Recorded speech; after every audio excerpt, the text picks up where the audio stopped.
மாநில அளவிலான 49வது junior champion kabaddi போட்டிகள் ஆண்களுக்கு கோவையில் ஜனவரி 14, 15 மற்றும் 16ஆம் தேதிகளிலும், பெண்களுக்கான கபாடி போட்டிகள் கிருஷ்ணகிரி மாவட்டத்தில் ஜனவரி 25, 26 மற்றும் 27ஆம் தேதிகளிலும் நடைபெறவுள்ளது. இதில் மயிலாடுதுறை மாவட்டத்திற்கான அணிகள் தேர்வு சாய் விளையாட்டு மைதானத்தில் அமெச்சூர் கபாடி கழகம் சார்பில் நடைபெற்றது. ஆண்கள் அணிக்கு 130 வீரர்களும், பெண்கள் அணிக்கு 70 வீராங்கனைகளும் இந்த தேர்வில் கலந்து கொண்டு ஆக்ரோஷமாக மோதிக்கொண்டனர்.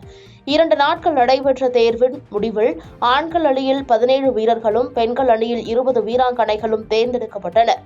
தேர்வு செய்யப்பட்ட மாவட்ட அமெச்சூர் கபாடி கழக தலைவர் ரஜினி உள்ளிட்ட நிர்வாகிகள் வாழ்த்து தெரிவித்து வெற்றி பெற பயிற்சியில் ஈடுபடுமாறு உற்சாகப்படுத்தினர்.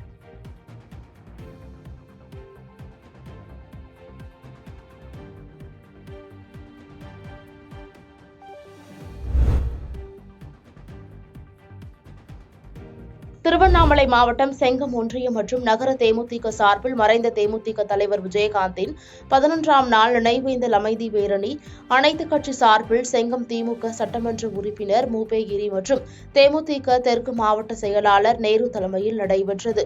மில்லட் நகர் கூட்டு சாலையிலிருந்து செங்கம் புதிய பேருந்து நிலையம் வரை அனைத்து கட்சிகள் சார்பில் நடைபெற்ற பேரணியில் எம்ஜிஆர் சிலை அருகே வைக்க விஜயகாந்தின் திருவுருவப் படத்திற்கு மலர் தூவி மரியாதை செய்து ஏழை எளிய மக்களுக்கு உணவு வழங்கினார்.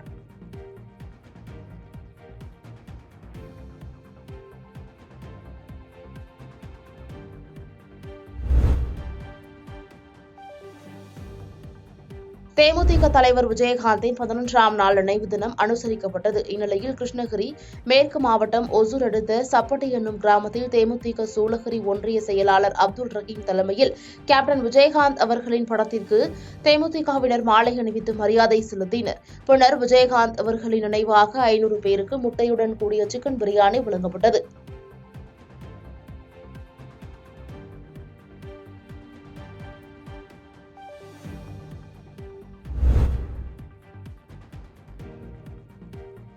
செங்கல்பட்டு மாவட்டம் திருக்கழுக்குன்றம், மாமல்லபுரம், பூஞ்சேரி, வெங்கம்பாக்கம், சட்ராஸ், கல்பாக்கம், புதுப்பட்டினம் உள்ளிட்ட சுற்றுவட்டார பகுதிகளில் கடந்த 3 மணி நேரத்திற்கும் மேலாக பரவலாக மழை பெய்தது. செங்கல்பட்டு மாவட்டத்திற்கு ஆரஞ்ச் அலர்ட் விடப்பட்ட நிலையில் தற்போது பரவலாக மழை பெய்ததனால் குளிர்ச்சியான சூழல் நிலவி வருகிறது. இந்த மழையின் காரணமாக கிழக்கு கடற்கரை சாலையில் சென்ற வாகன ஓட்டிகள் வாகனத்தில் முகப்பு விளக்குகளை எரியவிட்டவாறு சென்றனர்.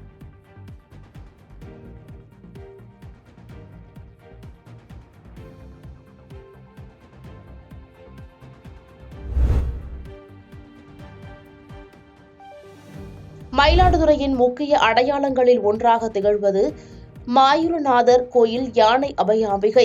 இந்த நிலையில் யானை அபயாம்பாள் கோயிலுக்கு வந்து 51 ஆண்டுகள் நிறைவுற்றதை தொடர்ந்து கோயில் நிர்வாகம் சார்பில் 51வது ஆண்டு விழா நடத்தப்பட்டது. தொடர்ந்து யானைக்கு கலசாபிஷேகம் நடத்தப்பட்ட நிலையில் 12 திருமுறைகளை யானை மீது வைத்து தேவார இன்னிசை கச்சேரியோடு திருவீதி உலா நடைபெற்றது.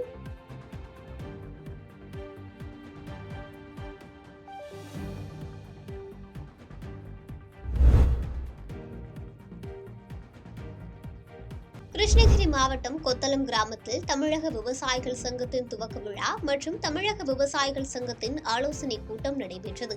கிருஷ்ணகிரி தெற்கு ஒன்றிய செயலாளர் சின்னசாமி தலைமையில் நடைபெற்ற இந்த கூட்டத்திற்கு சிறப்பு அழைப்பாளராக தமிழக விவசாயிகள் சங்கத்தின் மாநில தலைவர் ராமகவுண்டர் கலந்து கொண்டு தமிழக விவசாய சங்கத்தின் கிளைச்சங்க பெயர், பலகை மற்றும் சங்கத்தின் கொடியையும் ஏற்றி வைத்து கூட்டத்தில் நிறைவேற்றப்பட உள்ள தீர்மானங்கள் குறித்து விளக்க உரையும் ஆற்றினார்.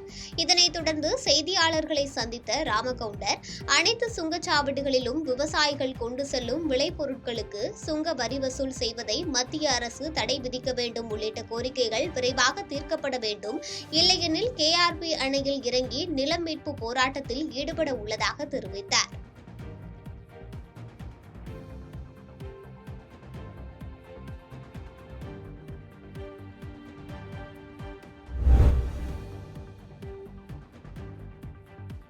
கடலூர் மாவட்டம் வடலூர் மற்றும் அதன் சுற்று வட்டார பகுதிகளில் பெய்த மழையால் பொதுமக்கள் மற்றும் விவசாயிகள் மகிழ்ச்சியடைந்தனர். கடந்த சில நாட்களாக வானம் மேகமூட்டத்துடன் காணப்பட்டு குளிர்ந்த காற்று வீசி வந்த நிலையில் திடீரென மழை பெய்ததால் பொதுமக்கள் மகிழ்ச்சியடைந்தனர். வானிலை ஆய்வு மையம் கடலூர் மாவட்டத்திற்கு ஆரஞ்சு அலர்ட் விடுக்கப்பட்டுள்ள நிலையில் தற்போது மழை பெய்ய தொடங்கியுள்ளது. இதனால் சாலையில் தண்ணீர் பெருக்கெடுத்து ஓடியது.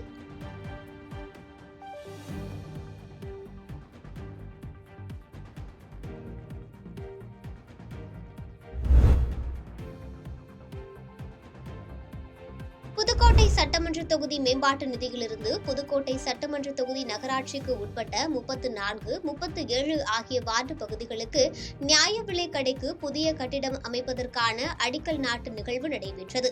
இதில் சிறப்பு அழைப்பாளராக புதுக்கோட்டை சட்டமன்ற உறுப்பினர் மருத்துவர் வை. முத்துராஜா கலந்து கொண்டு அடிக்கல் நாட்டி சிறப்பித்தார். இந்த நிகழ்வில் நகர்மன்ற துணைத் தலைவர் லியாகத் அலி, பொதுக்குழு உறுப்பினர் சாத்தையா, நகர்மன்ற உறுப்பினர்கள் ராஜா முகமது உள்ளிட்டோர் கலந்து கொண்டனர்.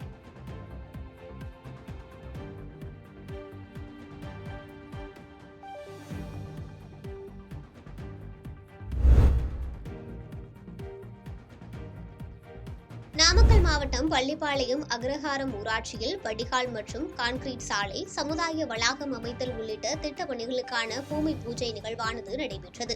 நாடாளுமன்ற உறுப்பினர் தொகுதி மேம்பாட்டு திட்டத்தின் மூலம் சுமார் 37 லட்சம் ரூபாய் மதிப்பீட்டில் ஈரோடு நாடாளுமன்ற உறுப்பினர் கணேசமூர்த்தி முன்னிலையில் பூமி பூஜை நடைபெற்றது.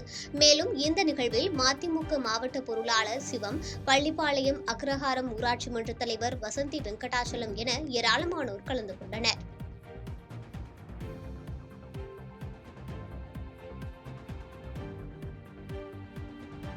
பாதகம் செய்பவரை கண்டால் நாம் பயங்கொள்ளலாகாது பாப்பா. மோதி மிதித்து விடு பாப்பா, அவர் முகத்தில் உமிழ்ந்து விடு பாப்பா. அண்மை செய்திகளை உடனுக்குடன் தெரிந்து கொள்ள இணைந்திருங்கள் இயம்நாடு தொலைக்காட்சியுடன்.